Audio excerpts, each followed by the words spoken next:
ಜಯ ನರಸಿಂಹ. ನಮ್ಮ ಅಹೋಬಿಲದಲ್ಲಿ 9 ನವನರಸಿಂಹ ದೇವಸ್ಥಾನ ಇದೆ. ಅಂದರೆ ನಾವು ಮಂದಿರ ದೇವಸ್ಥಾನ ಅಂದರೆ ಅಹೋಬಿಲ ಉಗ್ರ ನರಸಿಂಹ ದೇವರು ಅಂತ. ಆ್ಯಕ್ಚುಲಿ ಅಹೋಬಿಲನ್ನ ಅಹೋ ಅಂದರೆ ಆಚೆ, ಇಲ್ಲಮ್ ಅಂದರೆ ಗುಹೆ. ದೇವರ ಗುಹ ಒಳಗಡೆ ಉದ್ಭವ ಇಲ್ಲ, ಅದರಿಂದ ಅಹೋಬಿಲ ನರಸಿಂಹ ದೇವರು. ಇಲ್ಲಿ 9ನೇ ಮೊದಲ ದೇವರು ಜ್ವಾಲಾ ನರಸಿಂಹ ದೇವರು. ಅಲ್ಲಿ ಬೇರೆ ಕಂಬದಿಂದ ದೇವರು ಆಚೆಗೆ ಬರ್ತಾರೆ.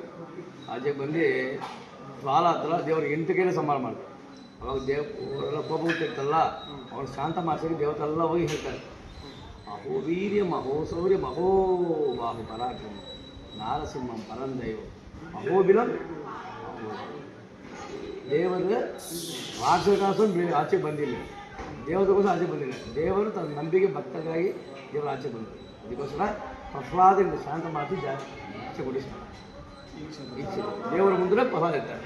ಆ್ಯಕ್ಚುಲಿ ತಿರುಮಲ 2 ಪರ್ವತ ಇದೆ, ಶೇಷಾಚಲ ವೇದಾಚಲ ಪರ್ವತ ಇದೆ. ಈ ಅಹೋಬಿಲದಲ್ಲಿ ಗರುಡಾದ್ರಿ ವೇದಾದ್ರಿ, ಈ 2 ಪರ್ವತಗಳನ್ನು ಇಲ್ಲಿ ಪ್ರಹ್ಲಾದನಿಗೆ ಶಾಂತವಾಗಿ ದರ್ಶನ ಕೊಡಿಸ್ತಾರೆ. ಇದು ಫಸ್ಟ್ ನಮ್ಮ ಹೊರಗಡೆ ಹೋಗುವಾಗ ಪರಮಶಿವನಿಗೆ ಜ್ವಾಲಾ ನರಸಿಂಹ ದೇವರಿಗೆ ಪೂಜೆ ಮಾಡ್ತಾರೆ.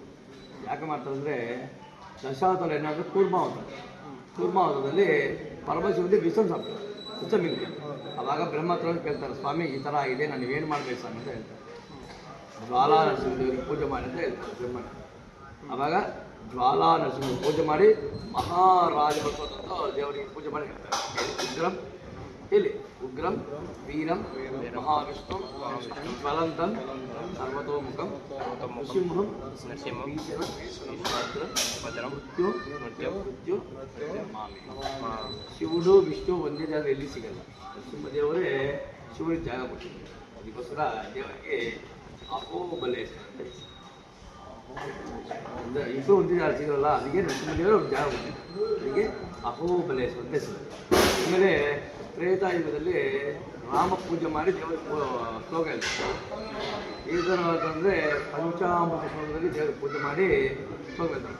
ಅಹೋಬಿಲಂ ನರಸಿಂಹಂ ದತ್ತಾ ರಾಮ ಪ್ರಭಾವ ನಮಸ್ತುಭ್ಯೇ ನೃಸಿಂಹಂ ನಸ್ತಂ ಕಮಲಾಪತಿಂ ಗೋವಿಂದ ಕೇಶವ ಜನಾರ್ದನ ವಾಸುದೇವ ವಿಶ್ವೇಶ್ವರ ವಿಶ್ವಮಧುಸೂದನ ವಿಶ್ವರೂಪ ಶ್ರೀಪದ್ಮನಾಭ ಪುರುಷೋತ್ತಮ ಪುಷ್ಕರಾಕ್ಷ ನಾರಾಯಣ ನೃಸಿಂಹ ನಮಸ್ತುತೆ. ತ್ರೇತಾಯುಗದಲ್ಲಿ ರಾಮರ ಪೂಜೆ ಮಾಡಿ ಆ ಥರ ದೇವ್ರ ಪೂಜೆ ಮಾಡ್ತಾರೆ. ಪಕ್ಕದಲ್ಲಿ ದೇವ್ರ ಗುಹ ಒಳಗಡೆ ಪ್ರಹ್ಲಾದರಿಗೆ ಶಾಂತವಾಗಿ ನರಸಿಂಹದೇವ್ರ ಕೆಳಗಡೆ ಇರೋದು ಮಹಾಲಕ್ಷ್ಮಿ ಅಮೃತವತಿ, ಮೇಲೆ ಇರೋದು ಚೆಂಚುಲಕ್ಷ್ಮಿ ಅಮ್ಮ ತೋರಿಸಿ. ಇದು ಲೋಕ ಕುಲದೈವ. ಚೆಂಚುಲಕ್ಷ್ಮಿ ಕುಲದೈವ. ನರಸಿಂಹದೇವರು ಲಕ್ಷ್ಮಿ ಮದುವೆ ಮಾಡಿಲ್ಲ, ಇದು ಟ್ರೈಬಲ್ ಮದುವೆ ಮಾಡಿದ್ದಾರೆ.